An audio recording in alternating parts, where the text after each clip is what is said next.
Maksud ayat 30, katakanlah kepada orang lelaki yang beriman, hendaklah mereka menahan pandangannya dan memelihara kemaluannya, yang demikian itu adalah lebih baik bagi mereka. Sesungguhnya Allah Maha mengetahui apa yang mereka perbuat. Maksud ayat 31, katakanlah kepada wanita yang beriman, hendaklah mereka menahan pandangannya dan kemaluannya, dan janganlah mereka menampakkan perhiasannya kecuali yang biasa nampak daripadanya.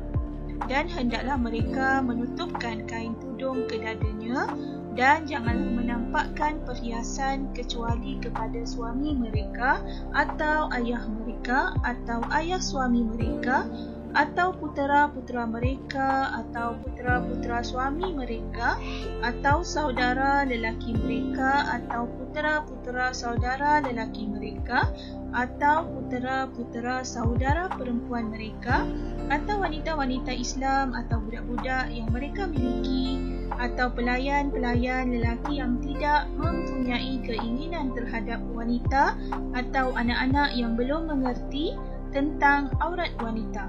Janganlah mereka memukulkan kakinya agar diketahui perhiasan yang mereka sembunyikan. Bertaubatlah kamu sekalian kepada Allah, wahai orang-orang yang beriman, supaya kamu beruntung. Bismillahirrahmanirrahim. Assalamualaikum warahmatullahi wabarakatuh. Apa khabar semua anak-anak sekalian? Mari kita lihat gambar berikut. Pilihlah yang paling betul. Manakah pakaian yang menepati syariat?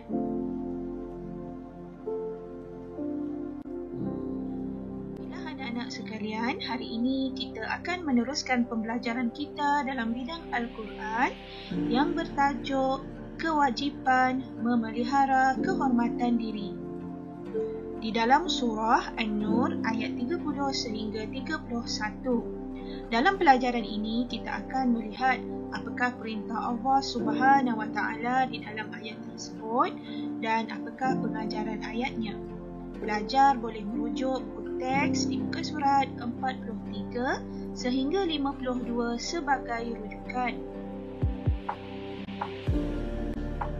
Perintah Allah Subhanahu Wa Taala di dalam ayat 30 hingga 31 surah An-Nur.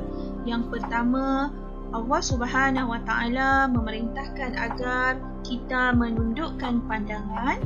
Yang kedua, agar memelihara kehormatan diri. Perintah yang ketiga, suruhan agar menutup aurat. Dan yang keempat, bertaubat. Panduan menundukkan pandangan. Allah Subhanahu Wa Taala memerintahkan hamba-Nya menjaga pandangan mereka daripada melihat yang haram. Pandangan mata yang menyalahi syarak akan menjerumuskan seseorang kepada keburukan dan kerosakan seperti perbuatan zina. Antara panduan menundukkan pandangan termasuklah yang pertama, sentiasa mengingati Allah Subhanahu Wa Taala dengan berzikir. Yang kedua, menghindari tempat-tempat maksiat.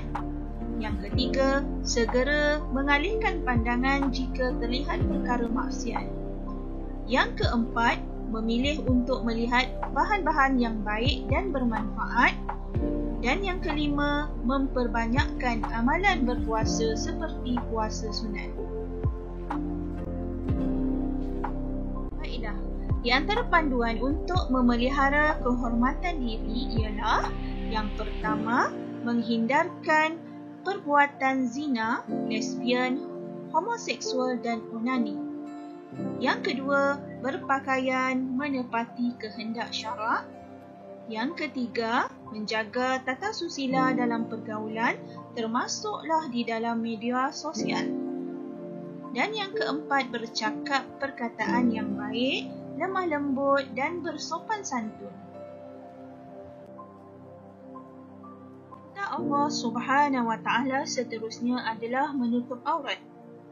Aurat bermaksud batasan anggota badan yang wajib ditutup menurut hukum syarak. Aurat bagi lelaki adalah daripada pusat hingga lutut, manakala aurat bagi perempuan adalah seluruh tubuh badan kecuali muka dan kedua-dua tapak tangan. Apabila dibicarakan tentang aurat, ia lebih banyak memberi perhatian kepada pemakaian wanita. Pemakaian wanita yang dituntut oleh syarak apabila berhadapan dengan bukan mahram, yang pertama, tudung, labuh menutupi dada serta tidak jarang. Yang kedua, lengan baju yang panjang hingga ke pergelangan tangan. Yang ketiga, baju yang labuh dan longgar serta tidak jarang. Yang keempat, kain atau seluar yang dipakai perlulah labuh hingga ke buku lali. Dan yang kelima, memakai sarung kaki. Mari kita fahami bagaimana keadaan aurat wanita dalam situasi berikut. Iaitu situasi pertama, ketika bersama dengan wanita Islam yang lain, iaitu daripada pusat hingga lutut. Aurat yang seterusnya apabila seseorang wanita itu bersama dengan lelaki mahram. Auratnya adalah daripada pusat hingga lutut. Jika dikhawatiri boleh menimbulkan fitnah, hendaklah berpakaian sopan yang boleh menutup tubuhnya. Keadaan yang ketiga ialah bersama lelaki yang bukan mahram, iaitu auratnya adalah seluruh badan kecuali muka dan tapak tangan. Dan yang keempat, keadaan aurat wanita ialah bersama wanita bukan Islam, iaitu seluruh badan kecuali muka dan tapak tangan. Perintah Allah Subhanahu wa taala dalam surah An-Nur ayat 31. A'udzu billahi minasyaitonir rajim. Wa tubu ila Allahi jami'an ayyuhal mu'minun. Dan bertaubatlah kamu sekalian kepada Allah, wahai orang yang beriman. Daripada perintah Allah Subhanahu wa taala dalam ayat tersebut ialah diperintahkan agar kita bertaubat. Bertaubat bermaksud kembali kepada Allah Subhanahu wa taala dan menyesal dengan bersungguh-sungguh terhadap dosa yang dilakukan. Cara dan syarat-syarat bertaubat. Cara yang pertama ialah menyesal dengan dosa yang dilakukan. Cara dan syarat yang kedua ialah berhenti melakukan dosa.